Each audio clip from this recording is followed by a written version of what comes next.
So today we have a special treat because Tina is joining me for this holiday gift guide. Thanks for jumping on the call, Tina. Thanks for having me. And I say call because we were going to record this in our studio, but we are actually both recording in our home studios because it is the first snow day of the season. Have you been outside yet at all, or are you staying inside? I haven't been outside yet. I plan to see how the cats react to the snow later, so I'll Nice. try to get a video. Nice. Yes. I had one, my youngest cat, Sunny, was looking out at the snow rather hesitantly. He didn't look like he knew what to make of it. So, not quite sure if we will bring in some snow for them or if there will be any snow left by the time everything is said and done today. But That's true. alrighty. So, with our gift guide today, we did one of these last year. Before we get into our list, I feel like when we recorded this episode, you were already done with your holiday shopping. How is that going this year for you? I am again almost done. Actually, I have most of them wrapped too. Wow. I can't help myself. I just find it super exciting to wrap them and everything. So, yeah, I just have one or two smaller things to get. I am still actively shopping, actively waiting for a few things to arrive. So, are you more of an online shopping person or are you more of an in-store shopping aficionado? This year, it's been, I think, pretty much all online. Okay. It's been a mix for me this year. I think I've been ordering more just because it's a little bit more specific this year. As my daughter gets older, it's a little more specific what she actually wants rather than just, the toys and things that are all in the regular stores. Last year, you took a different approach to the gift guide. And I actually liked your approach last year. You kind of had three main themes that you talked about. How did you look at it this year? What were you thinking when you went through and you created your guide?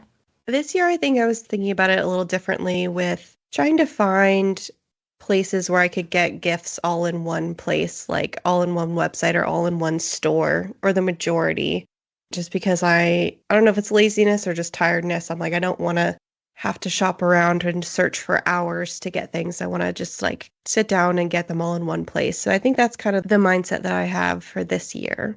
Well, that makes sense. I think when you look at what you're trying to buy, and if you're trying to be at least a little bit economical, environmentally friendly with your shipping, trying to get things delivered in less packages and paying definitely less for the shipping fees, because some of those shipping fees are ridiculous depending on who you're buying from. So I think my method this year was pretty similar to last year. I tried to look at creating different themes just kind of based on what you did last year, but then I also just threw things into the mix as I went along and was writing things down. So it'll be an interesting assortment, but that's good because I think everybody has a different approach to gift giving and shopping and all of that. So why don't you start out with the first selection on your list? So my first theme slash topic was physical media. I feel like that's becoming more popular with gift giving and just people's shopping habits as well. So buying physical CDs, vinyl, physical DVDs, and physical games. That's becoming a trend, I think, because people are just wanting more tangible physical things kind of to represent like their belongings. I know there are people who always like collecting like CDs and games, but I feel like it's becoming more mainstream now. And part of that is because if you buy digital music or a movie and you have it on a platform like on Amazon or Spotify, you don't actually own that media and the platform can easily take it away if they wanted to. Right. And I think depending on the platform that you have that stuff on, some of our listeners have probably had that happen. I know we put a lot of our movies onto Apple, and depending on if Apple or the streaming platform of choice has rights to that movie, that depends on whether you're able to view the movie that you've purchased through them, or in our case, DVDs that we entered the digital code for So, Oh, and okay. then we got rid of our DVDs. We don't even have a DVD player anymore. Yeah, I don't have a DVD player either. I use an old Xbox 360, but I've been thinking about getting an actual DVD player, so maybe that's something I should add to my list. But that kind of brings me to talking about like thrift stores and outlet stores. You can always find physical media in those spaces, especially thrift stores. So if you have a collector in your life who likes collecting physical media, those are definitely places to check out. Just be sure it's not like scratched or damaged, but a lot of people like just get rid of like whole boxes full of their CDs. And I know my mom did that with our VHSs. She just got rid of all of them. So I'm sure you can find some really good treasures. Probably. And even vinyls, I would imagine people are probably just boxing up if it's not their own collection that they're downsizing, somebody else's collection as they're going through and getting rid of those. And for a lot of people who listened and took care of their records, they're still going to play just as well as they always did if they're well taken care of. Hmm. One thing that ties into one of the items on my list, and this is an actual store that I enjoy shopping at, it's an online store. I had actually seen that they are creating single vinyl records, but they are not the size of the 45s from back in the day. They're actually about the size of a DVD, and they hold one song per side. And that seems to be kind of a novel new way to be able to have that tangible physical single, but just in a new and different format. But the fact that CDs are making a comeback, that to me is so interesting because of the fact that, like you said, you have to check and see if like the CDs or the DVDs are scratched. That was one thing I think that we all jumped on the digital bandwagon so quickly because of the fact that they were so easily scratched. So it's interesting that medium is coming back now that we're kind of in this space of, hey, wait, I would like to actually tangibly own this and have it be mine as opposed to just owning the rights to being able to play it. Hmm. So the site that I had seen that particular item on and a couple other items that I will talk about here is Uncommon Goods. It is probably one of the neatest online stores that I have ever come across. If you're looking for unique gift items, not a website with kind of the most trendy items, it's more specialized, unique, customizable gifts in addition to having those smaller vinyl singles that are about the size of a CD or a DVD, they have a lot of really unique and different jewelry, a lot of different customizable options on there. If you have someone with hard to find initials, it is a good place to go because typically all of their initial related jewelry on there, you can choose from the full alphabet. Some of my favorites that I have come across, there is a kaleidoscope necklace on there. They have necklaces that you can get in your favorite pasta shape, which is just really strange and out there, but also kind of delightful as well.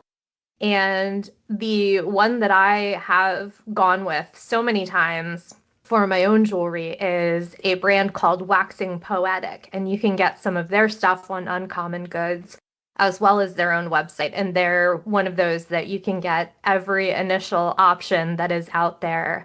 And they make really unique and different looking jewelry. So it's not kind of like the piece that you're going to see everybody else wearing. It is going to be unique, but it is still really good quality.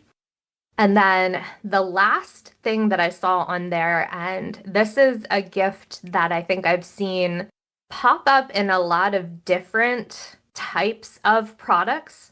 It is a mug. It's a travel mug. Has all different kinds of passport stamps, destinations, landmarks, all kinds of stuff on the outside of it. But it also has a QR code.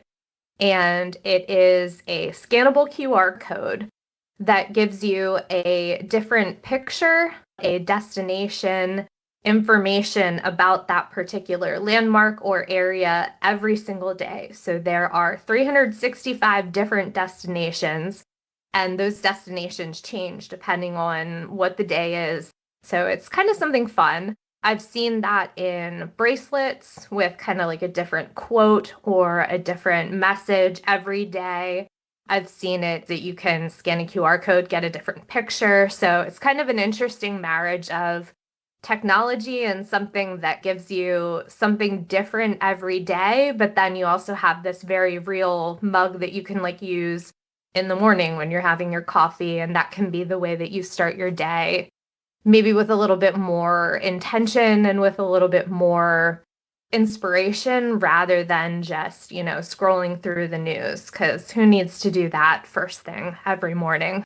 So that is Uncommon Goods. That was more the website store location than a theme or a particular item. That's one of the places that really any gift giving occasion, I tend to scroll in there and see what they have, because they always have such an interesting collection of different things that are on there. So, Tina, what is next on your list?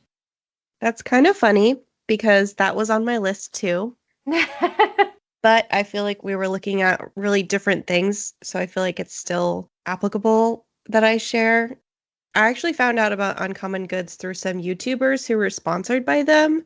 So they sponsored videos that I was watching and they explained what it was. I thought the interesting thing about Uncommon Goods is that unlike Etsy or other online marketplaces, the vendors are vetted through the website. So it's not just random people selling things or random people selling like super cheap items for $50. So you're getting quality stuff that's already been like investigated and checked, that like these people are actual real sellers. So I really appreciated that about the website.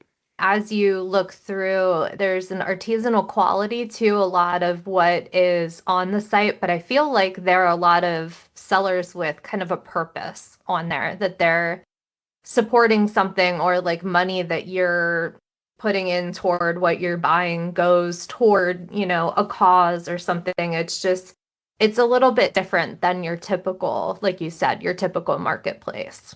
Yeah, I definitely felt that. It has like a warm feeling to it, which is interesting because it's just a website. I was looking at a lot of their different, like you said, they have personalized gifts. So there were some personalized children's books that I saw where you can customize like the name that's used in the book. I thought that was really cute and interesting. I know there's other websites that do that. With this website, it's like an actual author, not kind of like a mass printed cookie cutter, cut and paste kind of thing. But one thing that I thought was interesting is they have experiences on there as well. So they have cooking classes, and there's a class for map making on there that you can gift to people. So it's a virtual class, like a live class that people can attend. So I thought that was really cool. I think we talked about last year kind of giving experiences like concert tickets and show tickets to have something to look forward to in like January and February, and to kind of minimize how much just stuff you're giving people. Yeah, I think we did. That was one of the major themes that you had brought up last year, was giving an experience with. I do like the idea of that, having something to look forward to. So yeah, they had painting classes, they had couples painting classes and astrology classes and a bunch of different things that you can find something that I'm sure your loved one is interested in. So I thought that was really cool. And then I'm really into like gift kits, like different assorted gifts. There was this coffee pack that had coffee from around the world. So it was 10 different samplings of coffee from around the world. I thought that was really neat. And there was different snack packs too, like snacks from the UK or snacks from Korea. I see those videos a lot on TikTok, and I have to say that some of them look really good and interesting, like ones that I would really want to try. Some of them look a little sketchy, a little scary, but I think that's probably half of the fun, trying something that you really don't think that you're going to like, and then it turns out that, wow, that actually is a really good flavor, or, that's a flavor in a snack that's really fun. I saw one that was all Kit Kats, and they were all different flavors of Kit Kats from Japan. So it's like this huge box of tons of different Kit Kats. I personally would love that. That would be a good one. I can confirm the matcha Kit Kats are delicious. I've had those. Those are very good. I've had those too. They are really good. There is one, I think it was like a cheese Kit Kat. I don't remember if I tried that one, but it was very Just interesting. cheese? Not Yeah, I'm even like pretty a sure. cheese cake? No, I think it was just, I'll have to look it up. It was like Hmm. cheese. Cheese Kit Kat. Oh my goodness. I'm seeing one that they're calling a petite cheese that almost looks like a picture of brie, which could be interesting. I'd be willing to try it. I like cheese. So, So, yeah, that was my adventure on Uncommon Goods, which I want to look around there more. I also really liked that they had gifts by recipient and then by occasion. Like it was broken out into very specific categories, which I really appreciated because a lot of websites just have like gifts for her, gifts for him, but this one had gifts for sisters or bridesmaids or best friends, like different ones like that. So I really like that they broke that down. yeah, there's a lot to choose from on Uncommon Goods. I feel like you could probably scroll that site for about 2 or 3 hours and you still wouldn't have gone through half of what they have on there. They have a Hmm. lot to choose from. So, to segue from that, you had mentioned the one little assortment pack of coffee, of like the 10 different coffees from around the world. One of my themes that I had for this year was just the concept of coffee at home, gifting that to someone.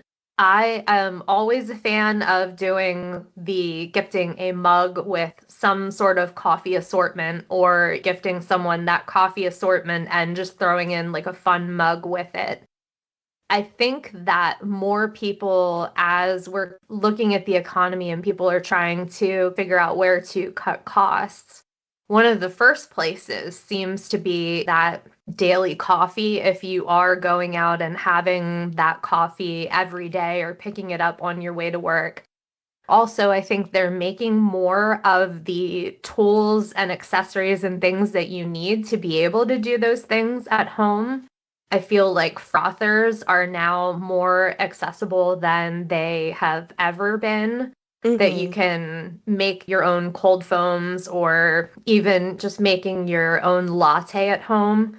That was another idea that I had that I had seen. I believe Instant makes a frother that you can choose what temperature you want your foam to be, and it'll make it for you.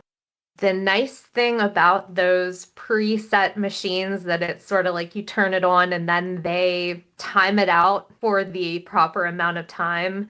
The nice thing about that is you don't end up with butter at the end, because one time that I was making a few different coffees at a time, it's like, oh, I'll be really efficient and just make a whole bunch of cold foam at once to pour over these three drinks. Well, I ended up with flavored butter Oh because, my and it, goodness.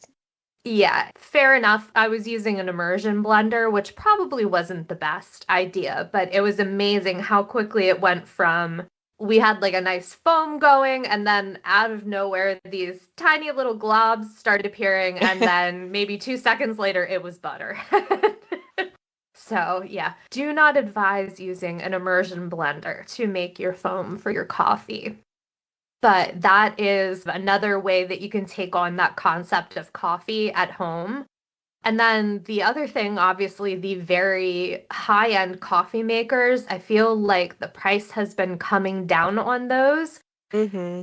And to be quite honest, even for the ones that you're paying $400 and $500 on, if you are paying $7 or $8 every time that you are getting a coffee and you're doing that even 3, 4 times a week for the entirety of the year, once you add up that total and kind of take that times what you're paying for the coffee machine, there is a lot of savings to be had there.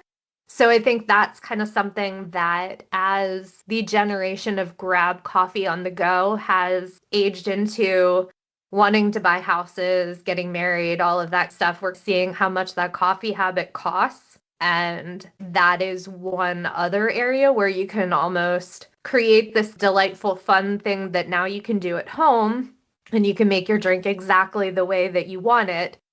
And then you also get the savings on the other end of it from not having to stop at, say, a Starbucks or a Dunkin' every single morning.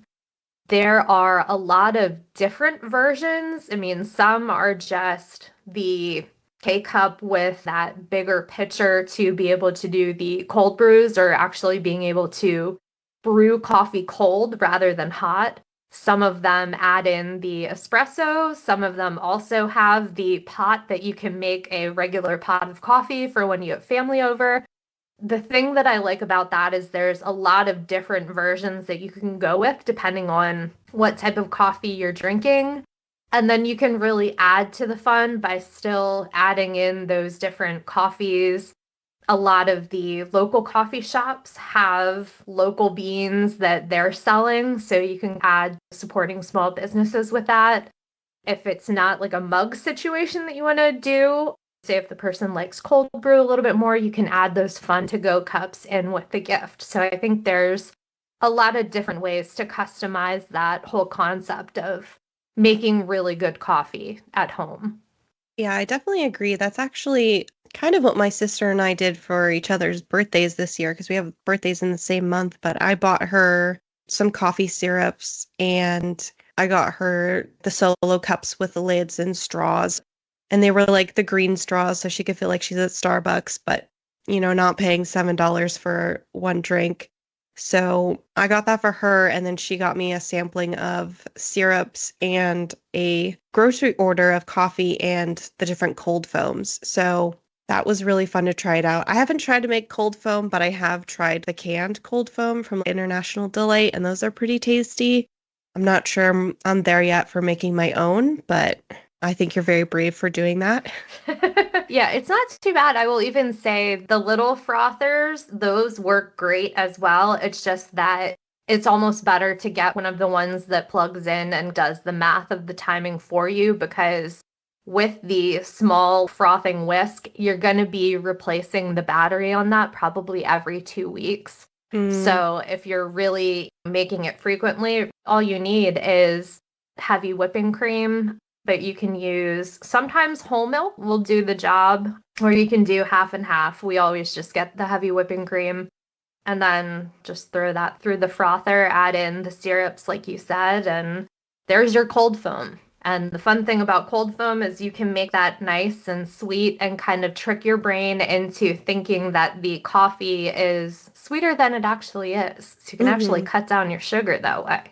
You also mentioned the to-go cups and kind of making it fun, like the little green straw or ones that they look like the disposable regular Starbucks cups, but they're actually reusable. It's a fun way to make it feel like it's a treat and like a fun thing without breaking the bank every single day. I think the last thing that I wanted to ask about was with the syrups. Do you have a particular brand that you favor with those, or a place where you have found them at like a really good price? I'm looking up the name because I always forget what the name is. I like the Monin. Okay. I don't know how you say it. To be honest, I do not know. I have had their lavender, and I do like their lavender syrup. I got a sampling of it with these cute little tiny glass bottles. I could put a link in the description. We found it on Amazon, but it was hazelnut, almond, Irish cream, caramel, and vanilla. And the price wasn't bad either, but that was one of my birthday gifts, so I'm still going through. I think I used up all the almond because that's my favorite. I love anything almond or amaretto flavored. Okay. Which I feel like it's hard to find. Yeah, I want to say that amaretto used to be kind of like the flavor maybe like 10 years ago, and then we got to the point that we had all of these other different flavors that like Starbucks and everybody else brought in with, the caramels and the brown sugars, and that almost took a back seat, but I feel like amaretto is that very just classic flavor. Sometimes I'll put straight almond extract from baking in my coffee. I love amaretto. Yeah. I think we usually get the Torani syrup, and Yeah, that's a good one too. I've had pretty good luck with finding that over at TJ Maxx for a decent price. Sometimes they have what you want, other times not so much, but they do usually have pretty decent prices on that compared to like what you would pay in a grocery store for it. Because in the grocery store, you're going to pay the same amount for what you're getting at TJ Maxx, and the bottle is very, very small in comparison. Another thing is, I don't know if you go to restaurant supply stores. I know in Pennsylvania we have the restaurant store. I've gotten syrups from them before, and they have the coffee flavors, but then they also have flavors for like shaved ice, all the fruity ones as well. So could try looking there if you want to buy a bunch of them at once. Oh, yeah, that's a good tip. Haven't been to the restaurant store in a little bit. We used to have one very close to us when we lived down further towards the Reading and Philly area. So, hot tip there for where to find your syrups. Alrighty, what is next on your list for us, Tina? So my final one is a website called Pinch Provisions, and they specialize in different kits, like self-care kits or travel kits, spa kits, things like that. So everything comes in like this little toiletry bag. They have a bunch of different kinds that are really cute and go with different themes. I'm looking at that website right now, and I love that if you look under For Her, the fourth item down is literally glitter. Yeah, that's one of them is called a She Emergency Kit.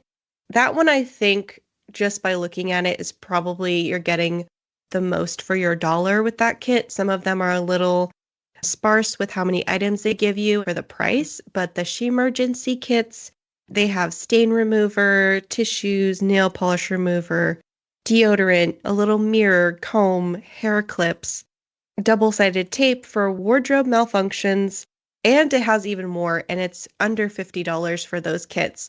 So those are great, people say, for bridesmaids or for someone who likes to travel a lot or has a big occasion coming up. I really liked all the things that they included in there, and it comes in different kinds of really cute bags, like you said, glitter or different colors and different textures as well for anyone. They also have a tech kit, which has like charging cables and a webcam cover and different cloths for cleaning technology. I think that one would be great for a coworker, for someone maybe you don't know as well, because everyone needs those items. So they have a lot on their website, and you can also buy from, I believe they have a store on Amazon as well. But they have a huge variety of different gift kits that I just was having a blast looking at.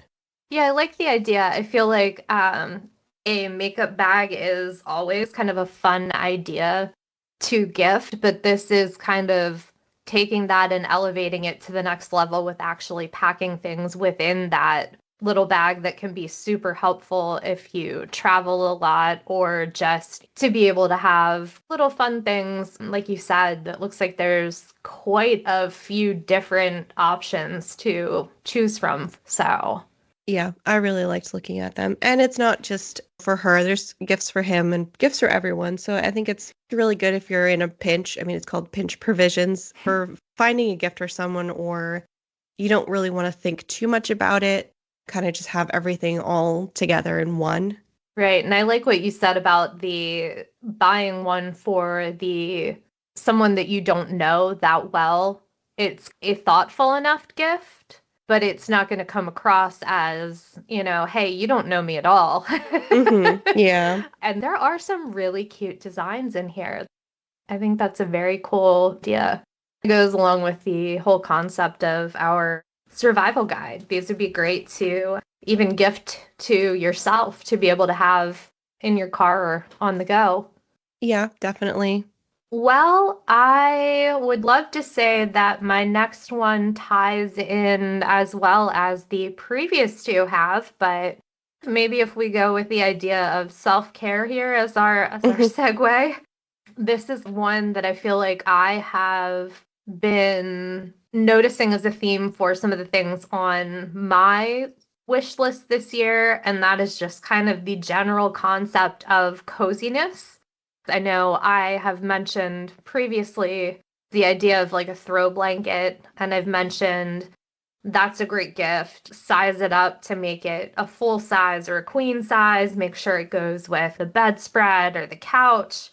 My big thing this year was trying to find a throw blanket that I could put on my list that was not the typical fleece material, and finding something that was a little bit different, a little bit more like a sweater material, but still not anything crazy expensive, because I do have cats and they just tend to make a mess of things, no matter how much you might want to keep things neat.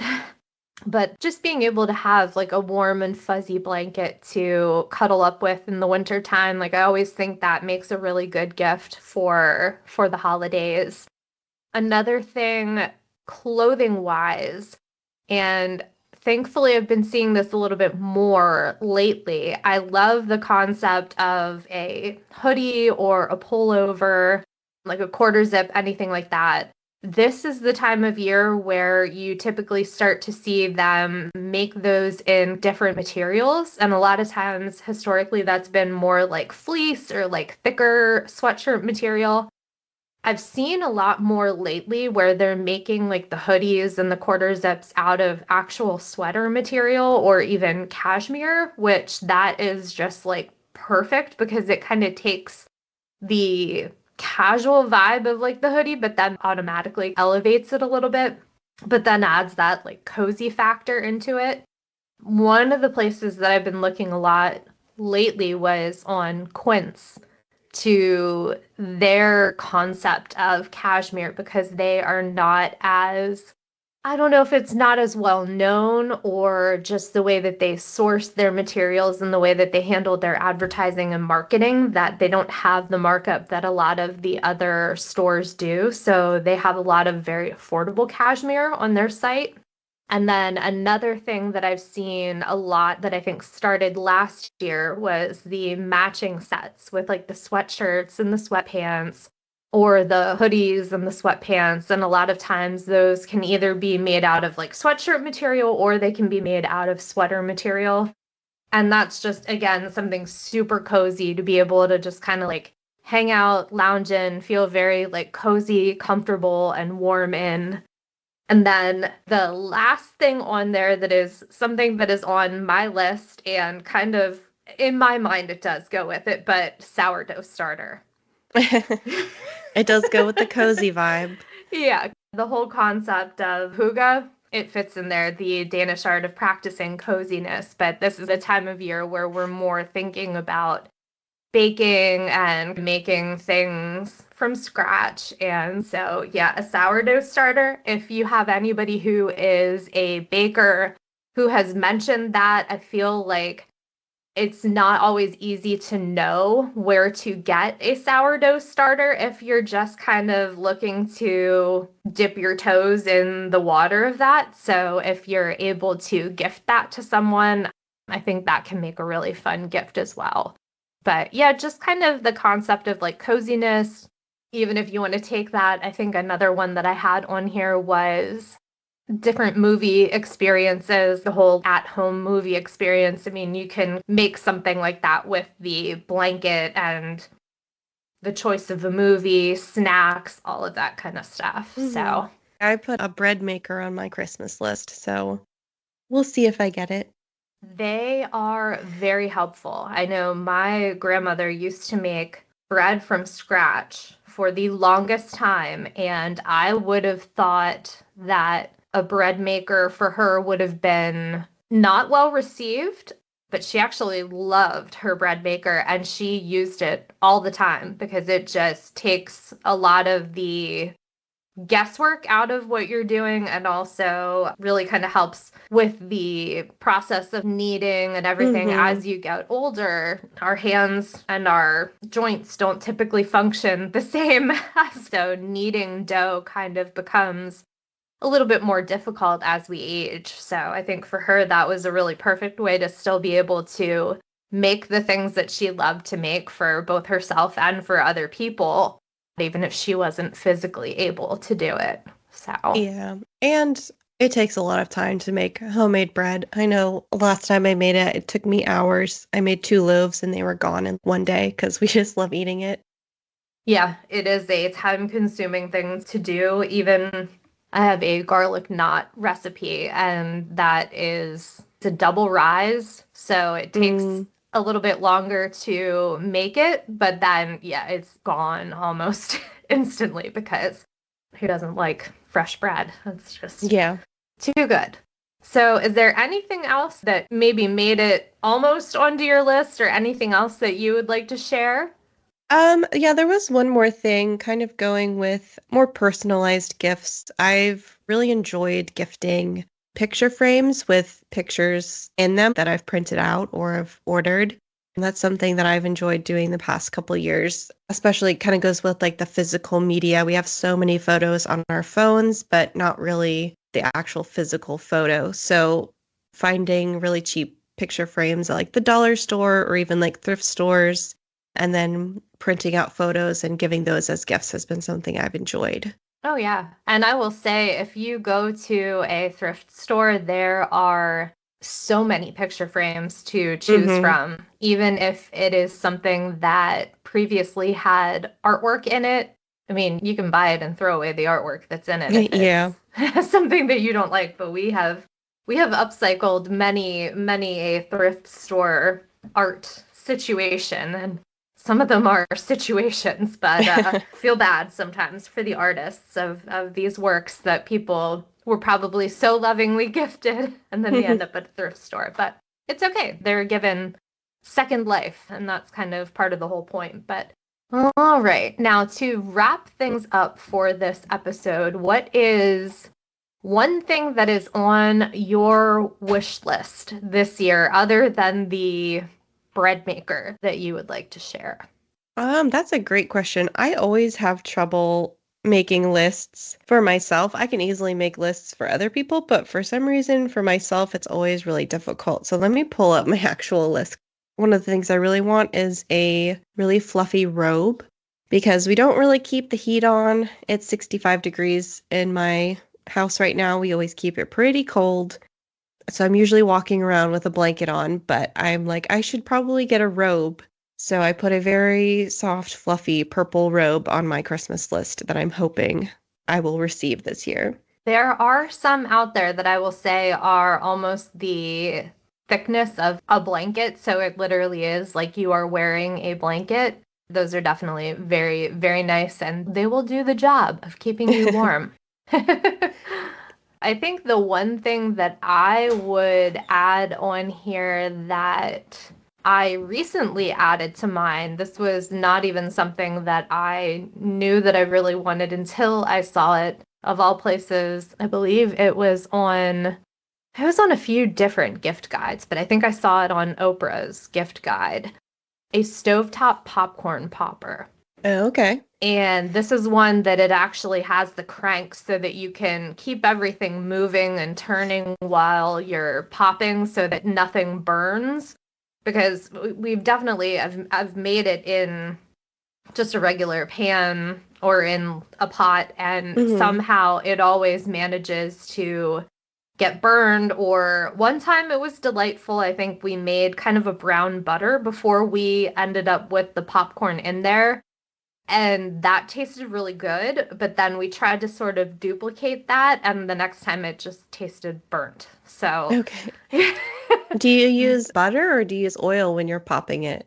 so we've used both. The one Okay. time that I used the butter, it was the time that the first time it tasted fantastic. So I was like, okay, this is great. We'll do this again. And it just was, one of those things that it was not meant to be a duplicated experience. But That's yeah, interesting.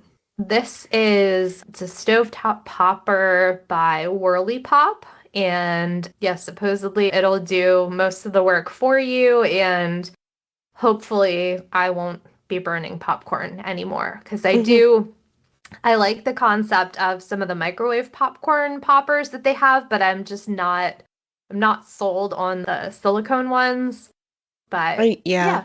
I do have a glass microwave one, but it has a silicone lid. But Hmm. yeah, I feel like there's something different about it being popped on the stove. Yeah, yeah. Other than, actually having a real machine like what they have at the movie theater, which Mm-hmm. at some point I'm sure you would make your money back, but, probably not right away. No, probably not. Alrighty. Well, I think that is all we have for this episode. So thank you so much for coming and sharing your gift picks with us. Thanks for being on, and thanks for your recommendations. Thanks for having me.